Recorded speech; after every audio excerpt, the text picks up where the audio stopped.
And rescue mission. 3 Marines missing. Their aircraft, an Osprey, crashing in the water. More than 20 others pulled to safety.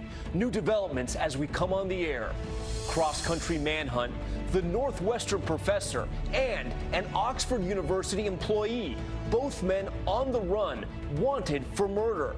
Police say they killed another man in a Chicago apartment. The video they sent to friends and family, and the unusual stop at a library.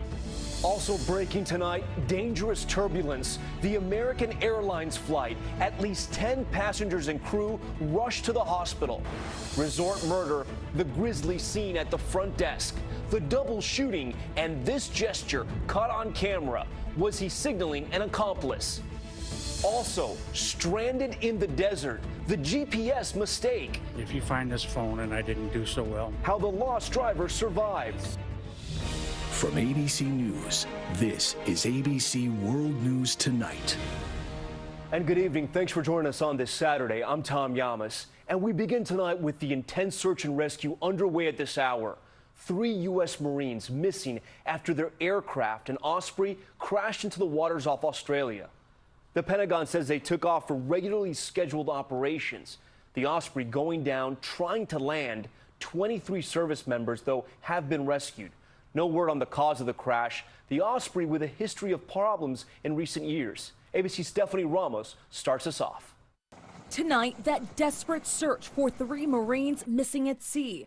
U.S. military aircraft and boats scouring the water off the east coast of Australia. The Marine unit was on board an Osprey for a routine practice flight when it hit the water. The crash happening at 4 p.m. local time. Crews managing to rescue 23 of the 26 Marines. The fact that 23 of 26 of the personnel have already been recovered tells me that initial impact to the water was controlled enough that obviously they were able to survive. The Osprey belongs to a unit based out of Okinawa, Japan, which had just wrapped exercises with the Australian military. Tonight, with that search for the missing Marines now going on for more than 16 hours, new scrutiny on the Osprey and its spotty safety record. The aircraft is a hybrid. It flies like an airplane, but lands like a helicopter. There's so many things that can occur in that landing phase. The bottom line is landing an aircraft aboard a ship is very demanding. In January, 3 U.S. soldiers were wounded in an Osprey hard landing in Yemen. And in 2015, an Osprey crashed during a military exercise in Hawaii. Images show it erupted in a ball of fire. 2 Marines killed. Yet despite these incidents, due to its versatility, the Osprey is still one of the most important aircraft in the military. There's really nothing else in the world like it. And Stephanie Ramos joins us live from outside the Pentagon. And Stephanie, you have an update on what they're searching for right now? Yeah, Tom, rescuers are looking for any signs of life while investigators search for the aircraft data recorder. That could provide them with valuable information as to why this aircraft went down. Tom. Stephanie Ramos with that desperate search tonight. Stephanie, thank you. Also breaking, the American airline flight rocked by extreme turbulence. At least 10 passengers and crew tossed around the cabin. The plane flying from Greece to Philadelphia, getting ready to land. ABC's Eva Pilgrim with the details at this hour. Tonight, scary moments in the sky. Extreme turbulence tossing a commercial airliner around mid-flight. At least 10 people taken to the hospital. American 759 Heavy with you on final for 27 right. 299 people were on board American Airlines Flight 759 traveling from Athens, Greece to Philadelphia when it hit rough air. Passengers tweeting, "No warning at all. Plane lurched through the air." Honestly, terrifying. These pictures showing the plane's ceiling covered in drinks. Started shaking and then it took a big drop. Babies screaming, people in front of us hitting the ceilings. FAA officials say the crew reported severe turbulence while flying over the North Atlantic Ocean. The plane safely landed just after 3. Emergency responders taking 10 people to the hospital, 3 passengers and 7 crew. American Airlines saying the seatbelt sign was on at the time. We are taking care of our passengers and our crew members at this time and want to thank our team members for keeping our passengers safe. Tonight, no word on the injuries. Officials say the 10 were taken to the hospital to be evaluated. Tom? 10 people to the hospital. All right, Eva, thank you. Next tonight, the unusual cross-country manhunt for 2 murder suspects, a Northwestern professor and an employee from Oxford University. accused of killing a man in Chicago. The FBI and U.S. Marshals tracking them down thousands of miles away. Here's ABC's Ariel Reshef. Tonight, investigators trying to unravel the grisly details leading up to a gruesome murder and cross-country manhunt. Please leave the embassy away there at 540 North State. These two men, Wyndham Latham, a Northwestern University professor, and Andrew Warren, an Oxford University employee, surrendering more than 2,000 miles from where police say 26-year-old cosmetologist Trenton Cornell Dorenloe was brutally stabbed to death. Chicago PD telling ABC News it started on July 27th with a cryptic phone call to the front desk of Latham's apartment building reporting a crime. At around 8:30 p.m., officers enter the professor's home, discovering Dorenloe's mutilated body with excessive stab wounds, police describing a graphic and gruesome scene. Police say Latham, an expert in dangerous biological agents, and Dorenloe had a relationship. We were just devastated. My heart dropped to my knees. The suspects driving to Wisconsin, police say stopping at this library and making a mysterious $1,000 donation. It turned out the individual they wished that donation for was a homicide victim. Investigators tracing Warren, reported missing by his family in the UK, and Latham to California. Police say Latham sending videos to friends and family, apologizing, calling it the biggest mistake of my life. On Friday night, Latham and Warren surrendering in the San Francisco Bay Area after 9 days on the run.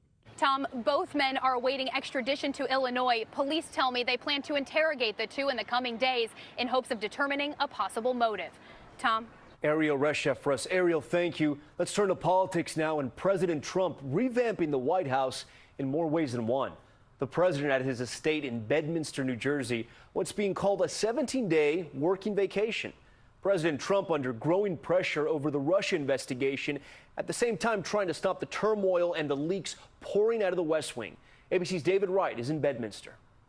Tonight, extreme makeover, White House edition. The Oval Office stripped bare, even the Resolute desk removed, as construction workers take advantage of the president's extended vacation to do long overdue repairs. Here in New Jersey, the president is using this 17-day holiday as a time to reset his agenda.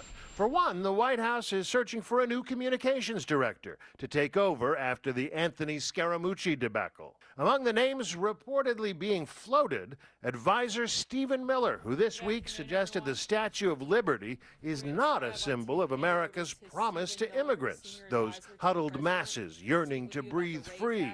The poem that you're referring to that was added later is not actually part of the original Statue of Liberty.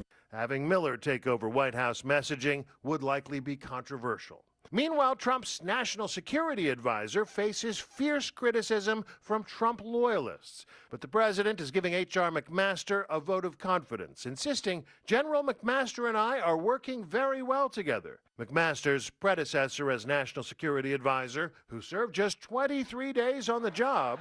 Lock her up. That's right. That's right. Lock her up.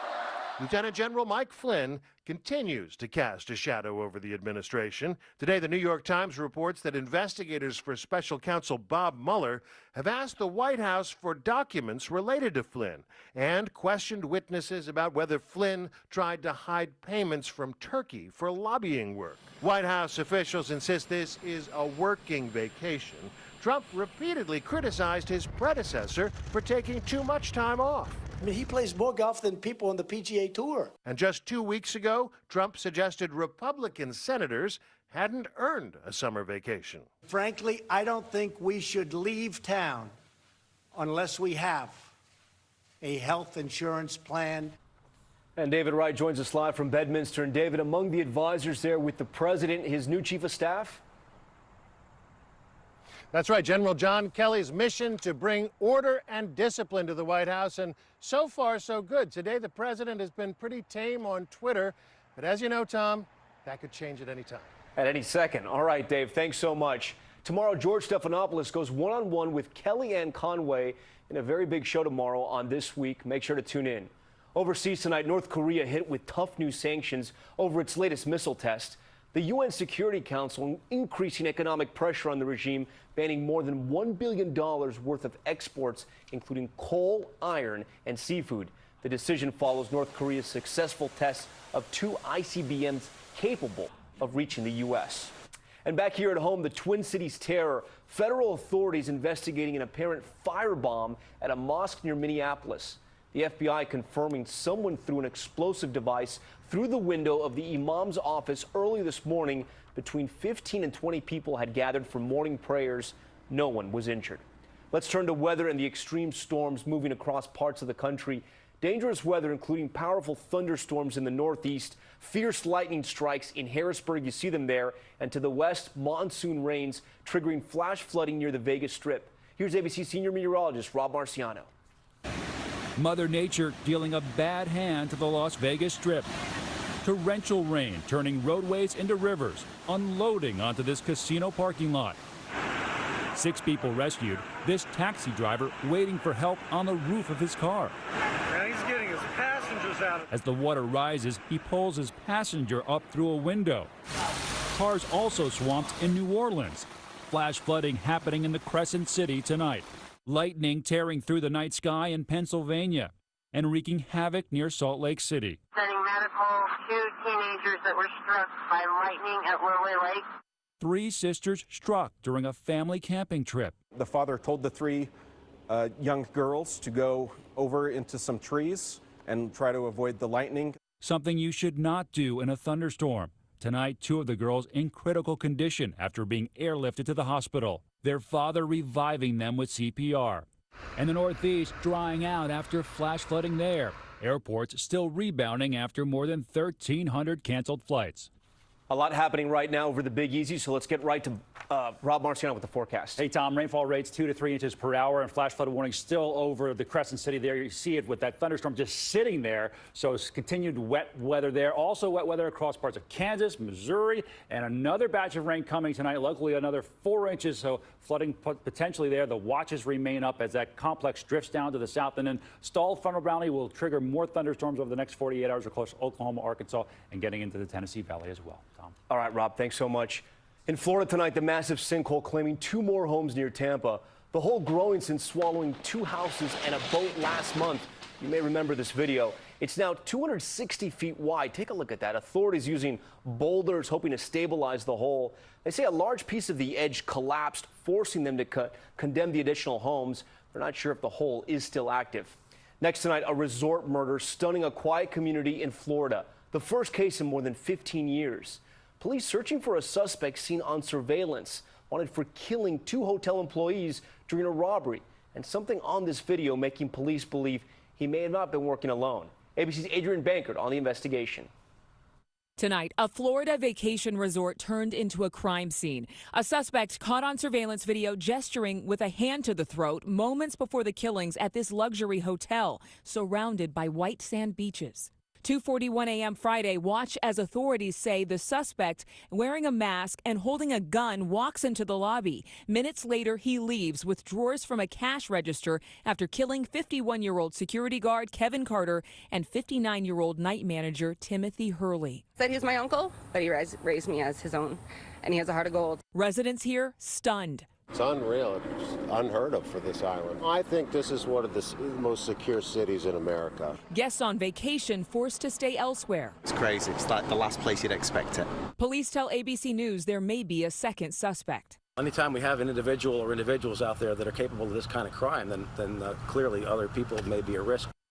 Investigators say they have a lot of evidence from the scene to that video, even license plate readers in the area.